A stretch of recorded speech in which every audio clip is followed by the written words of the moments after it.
Hi everyone, నేను గీత. ఇవాళ topic వచ్చేసరికి మీరు ఎమోషనల్గా చాలా వీక్ అయిపోతున్నారా? ఎందుకు మీరు ఎమోషనల్గా వీక్ అయిపోతున్నారు? ఎవరన్నా మిమ్మల్ని వీక్ చేస్తున్నారా? మిమ్మల్ని డిసప్పాయింట్ చేస్తున్నారా? అది భార్యాభర్తలు అవనివ్వండి, లవర్స్ అవనివ్వండి, మీ ఎడ్యుకేషన్ పరంగా అవనివ్వండి, బిజినెస్ పరంగా అవనివ్వండి, మీరు ఏ విధంగా కూడా ముందుకు వెళ్దామన్నా కూడా ఒకరికొకరు డిసప్పాయింట్ చేసుకుంటున్నారా? దానివల్ల మీరు ఎమోషనల్గా వీక్ అయిపోతున్నారా? మీరు ఎమోషనల్గా స్ట్రాంగ్గా ఉండాలంటే ఏం చేయాలి? ఎలా స్ట్రాంగ్గా అవ్వాలి? ఇవన్నీ నేను చెప్తాను, ఫాలో అవ్వండి. ఒకే ఒక్క పాయింట్ ఉంటుందండి. ఆ ఒక్క పాయింట్ తెలుసుకుంటే చాలు, మీరు ఈజీగా ఎలాంటి ఎమోషనల్ నుంచి అయినా కూడా చాలా స్ట్రాంగ్గా అవ్వచ్చు. ఎలాంటి ప్రాబ్లమ్స్ ఉన్నా కూడా ఈజీగా బయటకు వచ్చేయచ్చు. ఈజీగా మీ లైఫ్లో సక్సెస్ అవ్వచ్చు ఎవరైనా సరే. ఓకే, ఆ పాయింట్ ఏంటి? అసలు మీరు ఏ విధంగా ఎమోషనల్గా స్ట్రాంగ్ అవ్వాలి? Okay, yes. ఈ ఎమోషనల్లీ స్ట్రాంగ్ అనేది అంటే ఇప్పుడు మనకి ఎలా ఉంటుందంటే, ఇది సొసైటీ వలన అవ్వచ్చు, మనుషుల వలన అవ్వచ్చు, సిట్యువేషన్స్ వల్ల అవ్వచ్చు, ఏదైనా కానివ్వండి.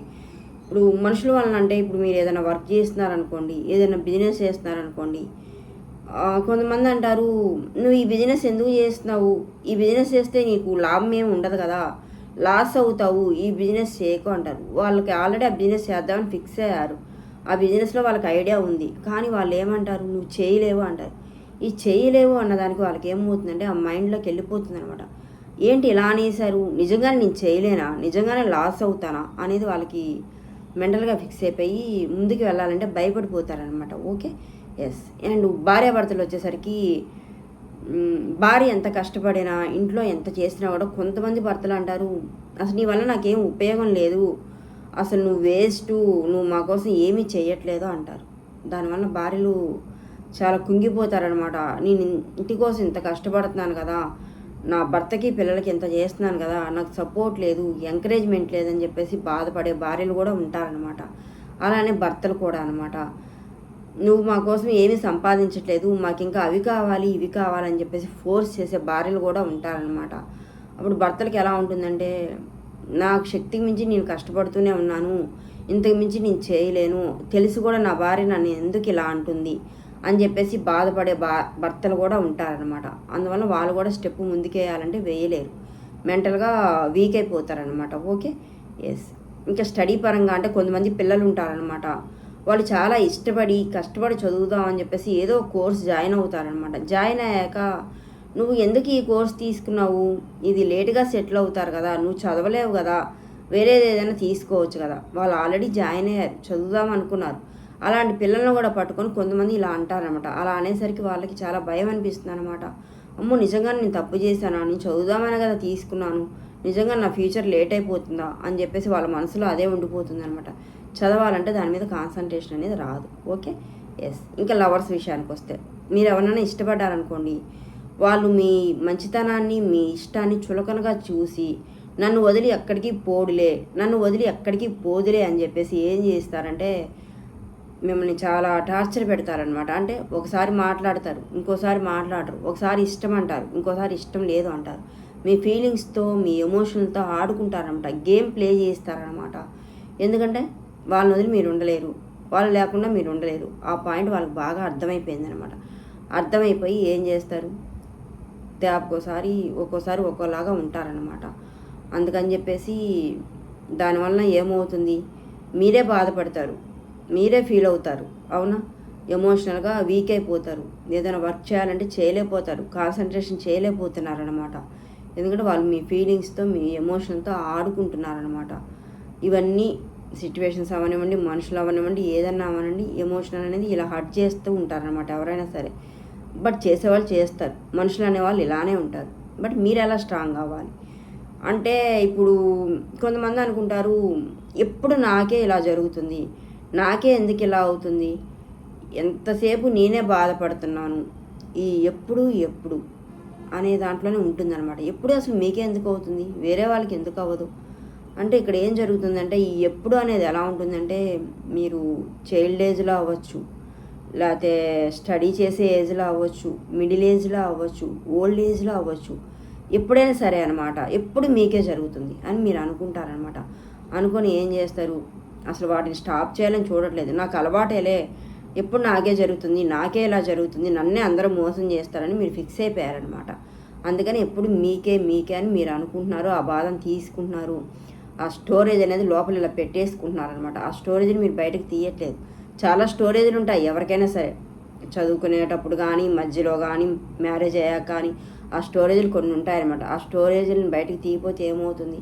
అది నిండిపోతే ఏమవుతుంది? హెల్త్ పాడవుతుంది. ఆ స్టోరేజ్ని బయటకు తీసేయండి. బయటకు తీసేయాలంటే మీరేం చేయాలి అంటే మీ వర్త్ మీరు తెలుసుకోండి. సెల్ఫ్ వర్త్ ఉంటే సెల్ఫ్ డౌట్స్ రావు కదా. ఇప్పుడు కొంతమంది మీరేం చేయలేరు అంటారు, మీరేం చేస్తారు? డిసప్పాయింట్ అవుతారు. ఆ సెల్ఫ్ వర్త్ ఏంటో ప్రూవ్ చేసుకోండి. సెల్ఫ్ డౌట్స్ రావు మీకు. నిజంగా నేనేం చేయలేనా, నాకేమీ రాదా, నేను లాస్ అవుతానా బిజినెస్, ఇలాంటి డౌట్స్ అనేవి మీకు రావన్నమాట. మీ సెల్ఫ్ వర్త్ మీరు తెలుసుకోండి, ఈజీగా ముందుకెళ్తారనమాట. అంటే ఆ టోటల్ పాయింట్ని తీసేయండి. ఇప్పుడు ఒక ఇన్సిడెంట్ జరిగిందనుకోండి, ఒక గొడవే జరిగిందనుకోండి, ఇద్దరు మనుషుల మధ్య ఏం చేస్తారు? ఆర్గ్యూ చేసుకుంటారు. సాల్వ్ అవుతుంది, అప్పటికే సాల్వ్ అవుతుంది. కానీ టోటల్గా ఆ గొడవను తీసేయలేదు మీరు. మళ్ళీ కొన్ని రోజులకి మళ్ళీ గొడవ వస్తుంది, మళ్ళీ ఆర్గ్యూ చేస్తారు, మళ్ళీ బయటకు వస్తారు. అలా రిపీట్ అవుతుందన్నమాట. అందుకని మీకు ఎప్పుడు మీకే జరుగుతుంది, ఎప్పుడు నాకే జరుగుతుందని మీరు బాధపడుతున్నారనమాట. కానీ ఆ గొడవని టోటల్గా స్టాప్ చేద్దామని మీరు చూడలేరనమాట. అంటే ఇప్పుడు మీకు ఇంకా క్లారిటీగా చెప్పాలంటే, కడుపులో ఒక గెడ్డ ఉందనుకోండి, ఆ గెడ్డ ఏమవుతుంది? రోజు నొప్పి వస్తుంది ఆ గెడ్డ ఉండడం వలన. ఆ గెడ్డను తీయాలంటే ఏం చేస్తున్నారు? భయపడిపోతున్నారనమాట. అమ్మో తీస్తే అలా ఆ నొప్పి తట్టుకోలేమని. కానీ తీయకపోతే ఏమవుతుంది? రోజు బాధపడుతున్నారు. తీయాలంటే భయపడుతున్నారు. సరే, ఎలా కూడా ధైర్యం చేశారు, తీశారు. తీసాక ఎలా ఉంది? చాలా హాయిగా ఉంది. అబ్బా అసలు ఒక్కసారిగా నొప్పి అంతా పోయింది. హ్యాపీగా ఉన్నారా లేదా? సేమ్ వే ప్రాబ్లమ్స్ అయినా అంతే, సిచ్యువేషన్స్ అయినా అంతే అండి. మిమ్మల్ని ఇబ్బంది పెట్టే వాళ్ళని, మిమ్మల్ని బాధ పెట్టే వాళ్ళని, మిమ్మల్ని డిజపాయింట్ చేసే వాళ్ళని, మిమ్మల్ని తొక్కేయాలి అనుకునే వాళ్ళని టోటల్గా పక్క పడేసేయండి, లేకపోతే మీరు పక్కకు వచ్చేసేయండి. అంతేగాని ఆ స్టోరేజ్ని వాళ్ళని అక్కడే ఉంచేసి ఆర్గ్యూ చేస్తే అది మళ్ళీ మళ్ళీ రిపీట్ అవుతుందన్నమాట. తీయాలంటే కష్టమే, చెప్పాను కదా. ఇప్పుడు ఒక గడ్డ తీయాలంటే కష్టమే, భయపడతారు. కానీ రోజు నొప్పి భరించాలి కదా. ఇప్పుడు మిమ్మల్ని డిజపాయింట్ చేసేవాళ్ళు ఉంటారు, మిమ్మల్ని బాధ పెట్టేవాళ్ళు ఉంటారు. వాళ్ళని మీరు తీసేయపోతే ఏమవుతుంది? అప్పుడప్పుడు వస్తారు మీ లైఫ్లోకి, మళ్ళీ బాధ పెడతారనమాట. అందుకని మీరు ఏం చేయాలి? టోటల్గా వాళ్ళని తీసేయాలన్నమాట, పక్కకు పడేసేయాలి. కష్టమే, కానీ రోజు పడాలి కష్టమని చూసుకుంటే. కానీ ఒక్కసారి మీరు మీ వర్తను తెలుసుకొని మీరు ఒక్కసారి తీసారనుకోండి, చాలా బాగుంటుంది అనమాట. ఈ ఒక్క చిన్న లాజిక్ అనమాట, కరెక్ట్గా తెలుసుకోండి. మీకు రోజు బాధపడటం ఇష్టమా? ఒక్కసారి మీరు పెద్ద బాధను తట్టుకొని ఈజీగా వాళ్ళని బయటికి తీస్తే ఈజీగా హ్యాపీగా ఉంటారా? ఈ ఒక్క లాజిక్ తెలుసుకుంటే చాలండి. మీరు ఈజీగా ఎమోషనల్గా చాలా స్ట్రాంగ్ ఉంటారు.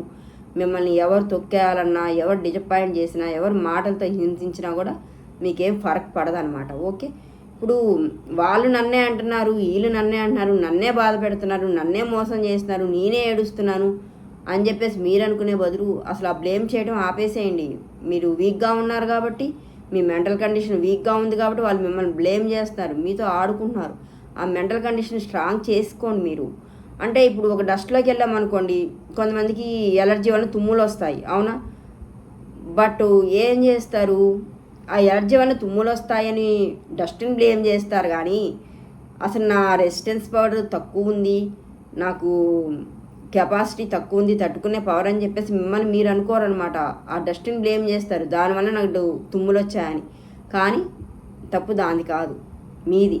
మీలో ఆ రెసిస్టెన్స్ పవర్ లేదు, అందుకని మీకు తుమ్ములు వస్తున్నాయన్నమాట. ఎస్, ఇక్కడ కూడా అదే జరుగుతుంది. మీరు వీక్గా ఉన్నారు కాబట్టి, మీరు మెంటల్గా అన్నీ తట్టుకుంటున్నారు కాబట్టి మిమ్మల్ని ఇబ్బంది పెడుతున్నారు, మిమ్మల్ని మాటలు అంటున్నారు, మిమ్మల్ని తొక్కేయాలని చూస్తున్నారు. అందుకని మెంటల్గా స్ట్రాంగ్గా అవ్వండి. సెల్ఫ్ వర్త్ తెలుసుకోండి. సెల్ఫ్ డౌట్స్ రావు. సెల్ఫ్ డౌట్స్ రాకపోతే ఈజీగా సక్సెస్ అవుతారు. ఎవరన్నా మిమ్మల్ని తొక్కాలంటే మాత్రం తొక్కాలన్నా కూడా తొక్కలేరు అనమాట. మీరు ఈజీగా పైకి లేస్తారు. ఎవరైనా కింద ఎందుకు పడేస్తారండి? కొంచెం వీక్గా ఉంటే కింద పడతాము, అవునా? మీరు స్ట్రాంగ్గా ఉండండి, కింద పడేస్తారా? పడతారా? అసలు మీరు తోస్తే పడరు. మీరు గట్టిగా స్ట్రాంగ్గా ఉండండి, ఎవరైనా పడేయాలని చూసినా మీరు పడరు. ఒకవేళ మీరు వాళ్ళ వలన ఇబ్బంది పడి వీక్ అయిపోయి అప్పుడు పడేస్తారు. పడేసినప్పుడు ఆ టైంలో బాధపడినా 10 ఇంతలు ముందుకు లేవండి, ఉత్సాహంతో లేవండి, ఈజీగా స్ట్రాంగ్ అవుతారు. ఇంకోసారి పడేయాలన్నా కూడా, తోసినా కూడా, 10 మంది వచ్చి తోసినా కూడా మీరు కిందకి పడరు అనమాట. ఒక్క లాజిక్ అండి, మీలోనే ఉంటుంది ప్రాబ్లం అనేది. అసలు మిమ్మల్ని మీరు తెలుసుకోండి. మిమ్మల్ని మీరు తెలుసుకుంటే మిమ్మల్ని ఎవరు ఏం చేయలేరన్నమాట. మీరు అసలు మీలోనే ప్రాబ్లం ఉన్నప్పుడు వాళ్ళని వీళ్ళని బ్లేమ్ చేసినా కూడా ఏమీ యూజ్ ఉండదు అనమాట. కంపల్సరీ ఆ దెబ్బని ఒక్కసారిగా తీసేయండి. ఆ తీసే టైంలో చాలా నొప్పి ఉంటుంది. అలాంటి నొప్పులన్నీ ఎన్నో చూసున్నారు మీరు.